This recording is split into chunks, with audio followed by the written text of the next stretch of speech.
Vous êtes sur Radio Shalom. Radio Shalom. Esther Chama est en ligne avec nous à présent. Bonsoir Esther. Bonsoir. Vous êtes à Jérusalem. Exactement. Merci d'être notre invité et vous dirigez un centre, vous co-dirigez un centre pour aveugles à Jérusalem. C'est des enfants ? Exactement. Donc en fait, c'est un centre qui a été créé pour les enfants aveugles en Israël par des mamans. Je suis moi-même maman d'enfants aveugles parce qu'il n'y avait pas ce qu'il fallait. On a pris cette décision pour transformer cette épreuve personnelle au fait en empire de Chesed, et c'est vraiment pour illuminer le quotidien de ces enfants. Waouh, et le nôtre C'est-à-dire aussi, que- vous êtes magnifique là, un sourire d'enfant, ça nous fait tout Hanouka. De toute façon, ça marche vraiment avec Hanouka, d'illuminer la fête de la vie de ces enfants avec l'illumination de la fête de Hanouka, les bougies. C'est vraiment merveilleux. Mais en plus, on va vous aider à agrandir la flamme. Mais vous avez combien d'enfants là-bas dans ce centre ? Alors, dans le centre, il y a 200 enfants qui traversent du matin jusqu'au soir, durant toute la semaine, durant tout le mois. Ça veut dire que c'est depuis le GAN. Donc, depuis le matin jusqu'à 3 heures, nous avons les enfants qui sont en GAN maternelle. Après l'après-midi, nous avons les activités qui sont adaptées. Ce sont des enfants qui sont à partir du CP dans des écoles normales, où ils sont intégrés à l'école normale, et ils reviennent chez nous l'après-midi pour avoir leurs activités adaptées, pour qu'on avoir leur matériel spécialisé. Et comme ça, ils peuvent avoir la double éducation, et l'éducation normale et l'éducation adaptée.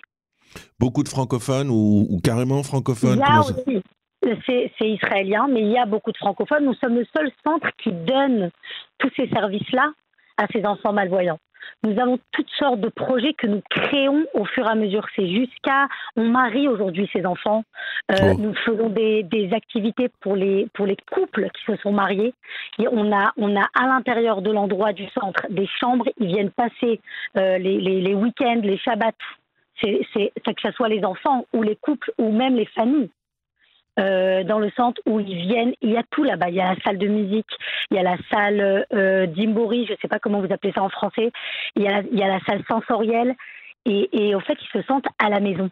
C'est un endroit où ils sont là, ils sont ensemble, ils se sentent sécurisés. Il faut comprendre que nous, les voyants, c'est une traduction. Le fait qu'on voit, notre vie, elle est traduite de façon instantanée. Chez ces enfants-là, on doit leur apprendre tout ce qu'on voit. C'est Et la ils sont double capables. peine en plus. C'est terrible, Ils c'est la sont double capables peine. de tout. Ils sont capables de tout. Ce que nous, on essaie de leur transmettre, c'est l'énergie qu'ils sont capables et qu'ils peuvent réussir à tout faire. Mais ils ont besoin d'un apprentissage intensif. Et ce qui est merveilleux, c'est les parents qui voient leurs enfants qui sont transformés. Ce sont des enfants qui arrivent handicapés, ils sont renfermés sur eux-mêmes et doucement, doucement, ils ont beaucoup plus d'assurance. Ils sentent qu'ils sont capables. Leurs parents sont de plus en plus heureux, sont plus soulagés. C'est un changement. C'est un centre qui a fait un changement dans la façon de voir cet handicap de malvoyants. Et pourquoi il n'y a pas ça en Israël ? Vous me dites, on a été obligé de se prendre en main, parce que moi j'ai connu aussi cette situation à Paris. Vous allez me dire, ben oui, vous avez raison. Plus c'est plus le cas aujourd'hui, puisqu'il y a l'école de hier, il y a des centres qui font ça. Les autistes, par exemple, c'était pas adapté. C'était soit ils allaient dans des structures qui étaient extra-communautaires, soit il n'y avait pas de... Alors pourquoi, par exemple, pour les non-voyants, c'était difficile de les scolariser ? Alors, je vais vous expliquer. D'abord, les malvoyants, il n'y en a pas beaucoup. Les aveugles, il n'y en a pas beaucoup. Les malvoyants, il y en a beaucoup plus. Combien d'aveugles on voit dans la rue ? Vous savez pourquoi on n'en voit pas beaucoup ? D'abord parce que oui, statistiquement, c'est un handicap que grâce à Dieu, il n'y en a pas des tonnes. Et surtout, ils sont énormément à la maison parce qu'ils n'ont pas d'aide, ils ne savent pas comment sortir, donc on ne les voit pas beaucoup. Et donc, au fait, automatiquement, personne n'avait cette initiative de vouloir faire quelque chose. Ça demande tellement d'énergie, ça demande tellement de réflexion que personne n'a jamais eu vraiment l'idée, allez, on va ouvrir. C'est que parce que nous, en tant que parents, on a senti le besoin, on est spécialement touchés, qu'on a pris sur nous et on s'est lancé.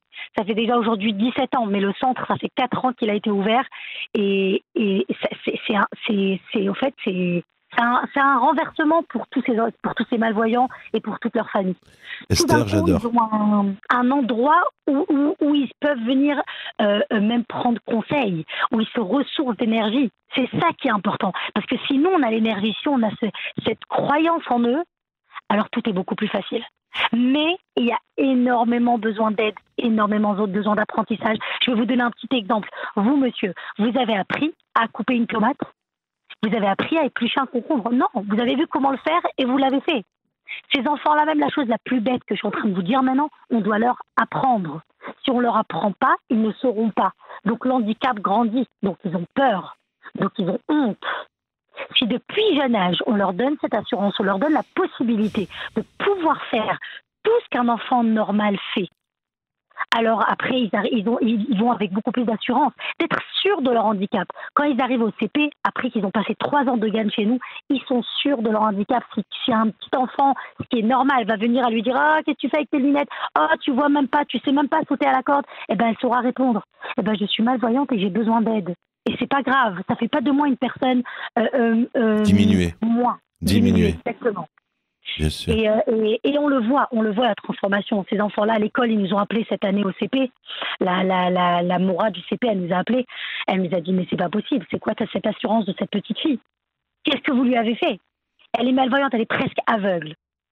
Elle sait exactement demander son aide. Elle est arrivée au CP, on lui a appris à lire, écrire. Les enfants, ils arrivent avec une valise prête au CP sur c'est quoi exactement la grandeur de l'être que j'ai besoin. Est-ce que j'ai besoin que ça soit du jaune sur du noir ou du blanc sur du noir ?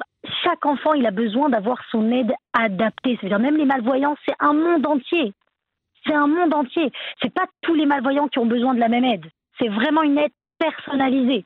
On prend les enfants depuis jeune âge, depuis qu'ils sont nés, on les fait rentrer dans des salles, ça s'appelle une salle qui est toute noire, avec toutes sortes de jeux lumineux, toutes sortes de sons pour essayer de voir c'est à quel niveau de l'œil qu'il va réagir. Il faut comprendre, il y a la pathologie, c'est quoi la maladie de l'enfant, puis après il y a quoi le fonctionnement de l'œil. Et c'est ça, c'est dans les mains de ceux qui travaillent avec l'enfant, c'est plus dans les mains du médecin.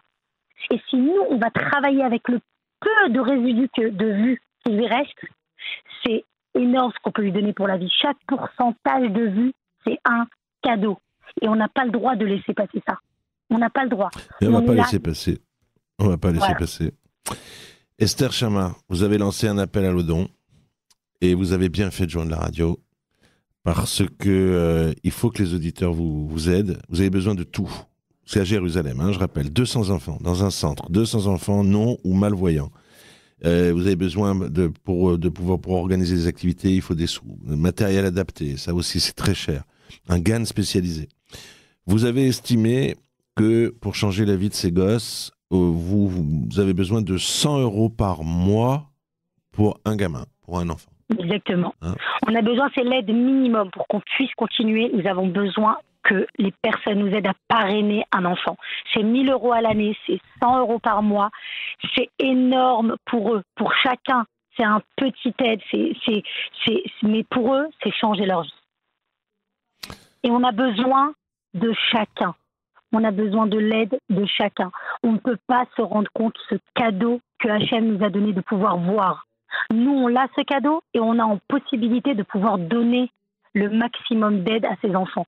C'est un devoir pour nous de venir, de les aider à avoir un quotidien beaucoup plus adapté, beaucoup plus heureux, beaucoup plus indépendant. Or, Enaï, on va sur Allodon. Tout le monde sait comment ça fonctionne aujourd'hui, Allodon. C'est comme Zoom, on a tous appris. Donc, on va sur allodon.fr. Or, on cherche l'association Or Enaï. Il faut 100 € par mois pour un enfant. On peut évidemment donner ce qu'on veut. On peut donner plus, ce que chouette. On peut donner moins. On se dit, de toute façon, moi, à plusieurs, ça fera forcément une journée ou une année pour ce gosse. Exactement. Et tout ça, c'est sur allodon.fr. Esther Chama, vous êtes à Jérusalem et je vous remercie. Vous avez bien fait de venir solliciter les auditeurs chez nous. Bonsoir à vous. Merci beaucoup. Merci à chacun.